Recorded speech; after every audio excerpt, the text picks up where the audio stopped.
जी, जो टेबल अभी अभी हमने देखा है इसमें हमारे पास सॉलिड्स, लिक्विड्स, गैसेस तीनों की entropy values, standard molar entropy values in fact given थी।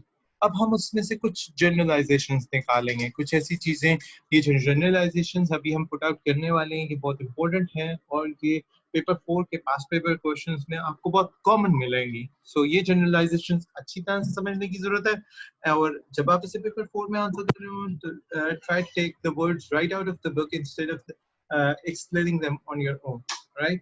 The first one is gases generally काफी ज्यादा high entropy values रखती हैं लिक्विड से, लिक्विड्स higher entropy values रखते हैं सॉलिड से। अलबत्ता इस लिस्ट में भी काफी सारी एक्सेप्शंस हैं। मसलन हमारे पास जो कैल्शियम कार्बोनेट सॉलिड है उसकी हायर एंट्रोपी वैल्यू है मरकरी लिक्विड से।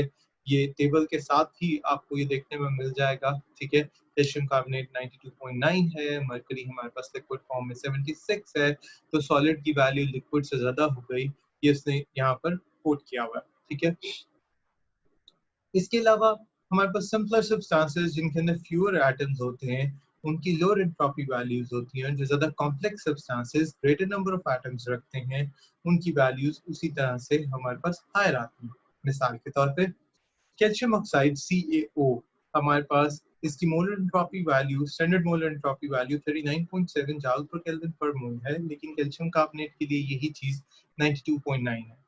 दोनों सॉलिड हैं, दोनों कैल्शियम से बने हुए हैं, लेकिन हमारे पास जो फ्यूअर एटम्स वाला होता है उसकी लोअर एंट्रोपी वैल्यू होती है और जो मोर number of atoms, greater number of atoms रखता है उसकी हायर वैल्यू होती है।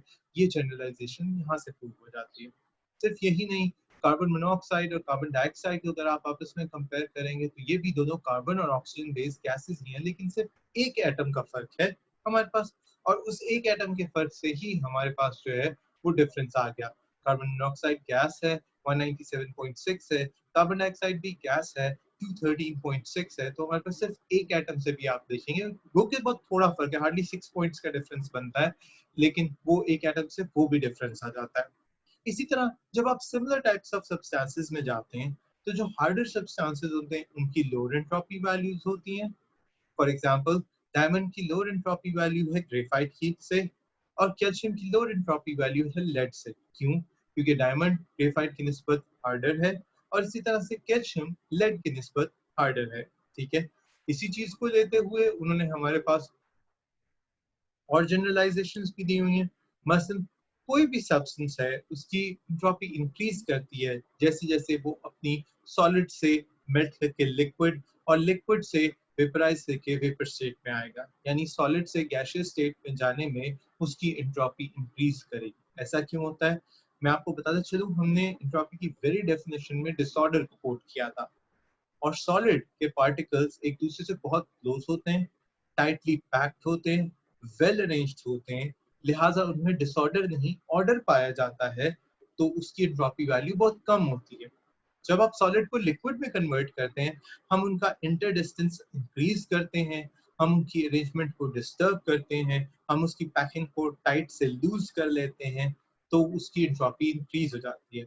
यही जब हम उसके बॉइलिंग पॉइंट पर ले जाकर उस लिक्विड को वेपर में गैसियस फॉर्म में कन्वर्ट कर लेते हैं तो वो एंट्रोपी और भी इंक्रीज हो जाती है, क्योंकि इंटरमॉलिक्यूलर डिस्टेंस जो है वो हमने और ज्यादा इंक्रीज कर दिया और डिसऑर्डर इस तरह से बढ़ा दिया कि जो थोड़ी बहुत अरेंजमेंट लिक्विड के अंदर बची होती है वो भी बिल्कुल खत्म हो जाती है गैस के अंदर, एक दूसरे से फार अपार्ट हो जाते हैं। Straight line travelling, collisions, random direction की मूवमेंट डिसऑर्डर को बहुत इंक्रीज कर देती है। इन टर्न हमारे पास एंट्रोपी वैल्यू भी इंक्रीज हो जाती है। एग्जांपल लेते हैं, मोलर एंट्रोपी वैल्यू आइस की उस just below its melting point 48 joules पर केल्विन पर मोल है, लेकिन मोलर एंट्रोपी वैल्यू वाटर के लिए वही, हम एक ही सब्सटेंस की बात कर रहे हैं, सिर्फ उसकी स्टेट ऑफ मैटर चेंज होने की बात हो रही है, वो 69.9 जूल्स पर केल्विन पर मोल है और ये just above it's boiling point है, ठीक है। और वो वैल्यू उसके बाद just above it's boiling point increase होकर 188.7 जूल्स पर केल्विन पर मोल पे चली जाती है। आप देखें कि आपने उसकी वैल्यू को कैसे जो है ना कहते हैं इंक्रीज किया from solid to liquid and liquid to gaseous state of matter, तो ये हमारे पास इंक्रीजेस आते हैं। ये ग्रेजुअल इंक्रीज इन एंट्रोपी जैसे टेम्परेचर सब्सटेंस का इंक्रीज होता है, ठीक है, ये जरूर होती है, Increasing the temperature of a solid makes the molecules, atoms, ions vibrate more, giving it more disorder. Increasing the temperature of a liquid or a gas increases the entropy, क्योंकि disorder increase होता जाएगा. ये बात मैं पहले भी explain कर चुका हूँ. जब कोई substance melt करता है या melt करने के बाद vaporize करता है, तो large increase in entropy इसलिए होते हैं क्योंकि हमारे पास उसके तमाम particles में एक large increase disorder में भी आता है. याद रखिएगा, डिसऑर्डर में इतना बड़ा इंक्रीज मेल्टिंग पर नहीं आता जितना बड़ा इंक्रीज बॉइलिंग पर आता है, क्योंकि सॉलिड और लिक्विड के दरमियान जो फर्क है इंटरमॉलिक्यूलर डिस्टेंस का, वो इतना ज्यादा नहीं है जितना लिक्विड और गैस के मॉलिक्यूल्स का इंटरमॉलिक्यूलर डिस्टेंस में डिफरेंस है.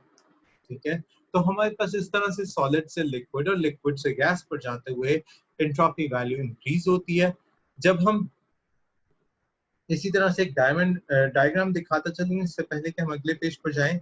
डायमंड की बहुत लो एंट्रोपी वैल्यू है क्योंकि वो सॉलिड है. एलिमेंट में एटम्स रेगुलरली अरेंज्ड है.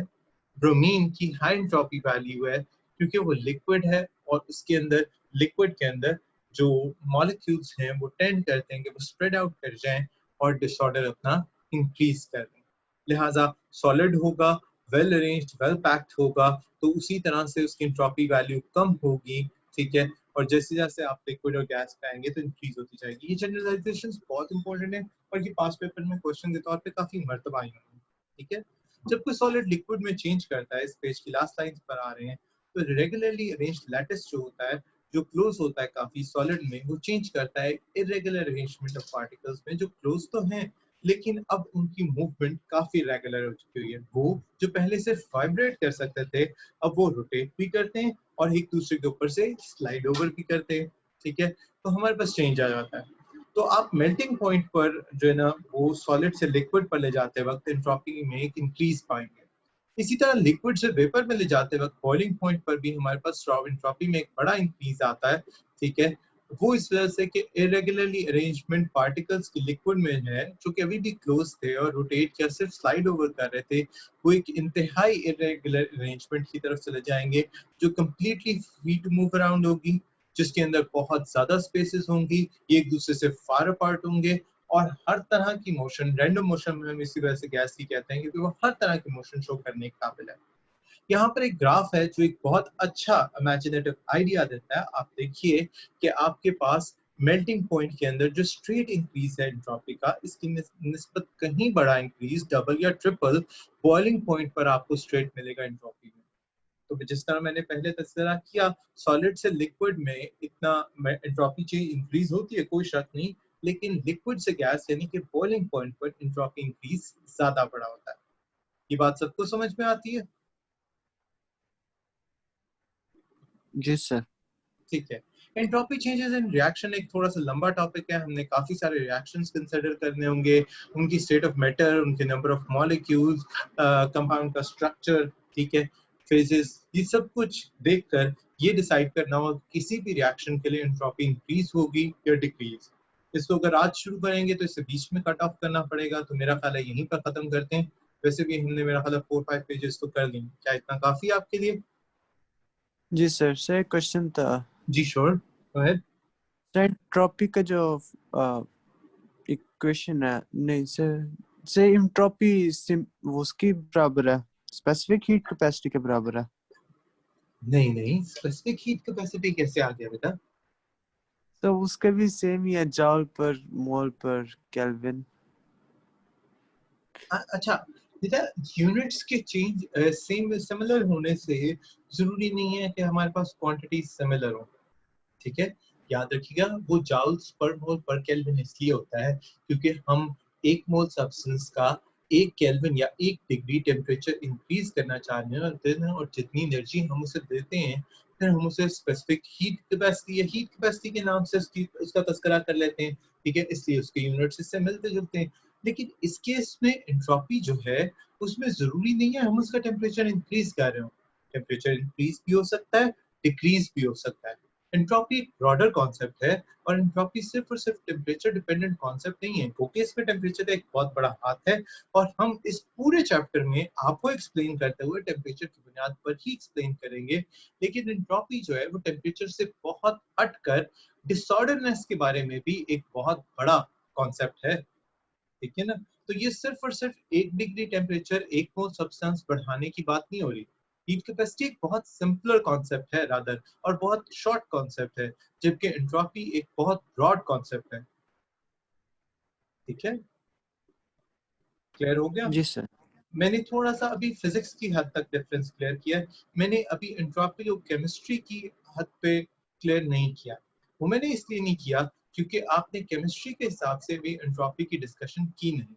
तो इसी क्वेश्चन को अगर मैं आज की बजाय परसों आंसर करूं, जब हम कुछ रिएक्शंस के बारे में भी पढ़ चुके हों, कुछ और फर्दर एक्सप्लेनेशन भी एंट्रोपी की पढ़ चुके हों, और बिलखुसूस थोड़ा सा तस्करा गिब्स फ्री एनर्जी का भी कर चुके हों, जो इसी चैप्टर का सेकंड हाफ है, तो फिर आपको ज्यादा आसानी से ये बात समझ आएगी। और सिर्फ फिजिक्स एंड पर नहीं, अभी तो मैंने सिर्फ फिजिक्स एंड पर एक्सप्लेन किया, मैं मजबूर हूँ, मैंने आपको इसकी केमिस्ट्री नहीं पढ़ाई, लेकिन जब हम थोड़ी सी पढ़ लेंगे तो मैं केमिस्ट्री एंड पर भी इसका जवाब देने के काबिल हूँ।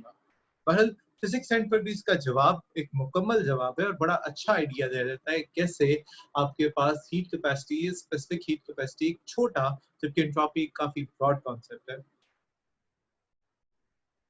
क्योंकि वो सिर्फ इंक्रीज या डिक्रीज ऑफ टेम्परेचर पे नहीं है, उसमें ऑर्डर एक बहुत इंपॉर्टेंट कंपोनेंट है, सही। ठीक। जी sir. Any other questions before we end up the no class? Sir. All right, students, take care. Allah Hafiz. अल्लाह हाफिज़ सर।